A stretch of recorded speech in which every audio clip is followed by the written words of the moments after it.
ಕ್ಷುಲ್ಲಕ ಕಾರಣಕ್ಕೆ ನಡೆದ ಮಾತಿನ ಚಕಮಕಿ ಮಾರಾಮಾರಿಗೆ ತಿರುಗಿ ವ್ಯಕ್ತಿಯೊಬ್ಬನ ಮೇಲೆ ಚಾಕುವಿನಿಂದ ಹಲ್ಲೆ ನಡೆಸಿದ ಘಟನೆ ಬೇಲೂರು ಪಟ್ಟಣದ ಜೆಪಿ ನಗರದ ಸಮೀಪ ನಡೆದಿದೆ. ತೆಂಡೆಕೆರೆ ಗ್ರಾಮದ ದಿವಾಕರ್ ಹಾಗೂ ರಾಮೇನಹಳ್ಳಿ ಗ್ರಾಮದ ಭರತ್ ಮದುವೆ ಕಾರ್ಯಕ್ರಮ ಮುಗಿಸಿ ಹಿಂದಿರುಗುವ ವೇಳೆ ಪರಸ್ಪರ ಮಾತಿನ ಚಕಮಕಿ ನಡೆದಿದೆ. ಬಳಿಕ ಮುಖ್ಯ ರಸ್ತೆಯಲ್ಲೇ ಇಬ್ಬರ ನಡುವೆ ಜಗಳ ವಿಕೋಪಕ್ಕೆ ತಿರುಗಿದ್ದು, ಈ ವೇಳೆ ಭರತ್ ತನ್ನ ಬಳಿ ಇದ್ದ ಹರಿತವಾದ ಚಾಕುವಿನಿಂದ ದಿವಾಕರ್ ಮೇಲೆ ಹಲ್ಲೆ ನಡೆಸಿದ್ದಾನೆ ಎನ್ನಲಾಗಿದೆ.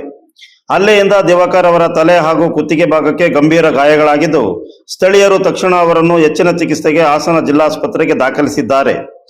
ಘಟನೆ ಮಾಹಿತಿ ತಿಳಿಯುತ್ತಿದ್ದಂತೆ ಬೇಲೂರು ಪೊಲೀಸ್ ಠಾಣೆಯ ಪಿಎಸ್ಐ ರೇವಣ್ಣ ನೇತೃತ್ವ ಪೊಲೀಸರು ಕಾರ್ಯಾಚರಣೆ ನಡೆಸಿ ಜೆಪಿ ನಗರದಲ್ಲಿ ಆರೋಪಿಯನ್ನು ಬಂಧಿಸಿದ್ದಾರೆ. ಈ ಸಂಬಂಧ ಪ್ರಕರಣ ದಾಖಲಿಸಿಕೊಂಡು ಮುಂದಿನ ತನಿಖೆ ಕೈಗೊಂಡಿದ್ದಾರೆ.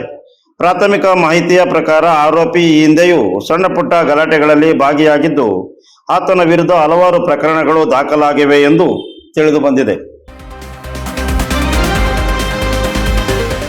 You are watching TV46 News Kannada.